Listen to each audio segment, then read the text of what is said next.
So ayun guys, lahat ng single mamaya, manood kayo ng aking live at syempre, hahanapan kita. Sa lahat ng single mom, single dad, huwag kayong mahihiya. Malay nyo, doon muna, dito muna makukuha ang pagmamahal na hinahanap mo. Yung mga single mom, single dad, yung mga single, manood kayo mamaya sa aking live. Hahanapan kita sa abot ng aking makakaya. At kapag nahanapan kita, pakiusap, huwag mo akong gawing ninong. Okay? Hahanapan ko kayo.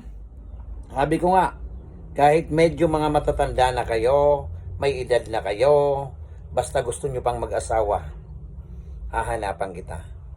Sabi ko nga parate, kahit matatanda na yang mga halaman ninyo, pag nahanapan ko yang ng magaling na hardinero, magaling umarado, magaling magbayubo, sigurado, kahit hindi na namumunga yung halaman nyo, mamumulaklak pa yan. At syempre, sa mga hindi na nadidiligan ng mga halaman, pakiusap lang, huwag kayong mahihiya.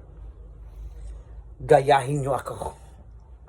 Gayahin nyo ako na kahit na sinasabi natin na ganito na yung ating mukha, makakakuha ka rin. Sa abot ng aking makakaya, imamats kita. Dito lang yan, mamaya lang. Dito sa aking live. Manood ka at sigurado, magkakajowa ka. Huwag ka lang mapili dahil dito, marami dito single mom. Marami dito single dad. Kaya, bibihira dito yung mga single talaga. Pero, sakali man na makakuha ka ng single, swerte mo. Pero sa mga single mom at single dad na gustong makakuha ng forever, try mo. Try mo mamaya sa live ko. Baka sakaling mahanapan kita. Thank you very much and I love you all. Thank you!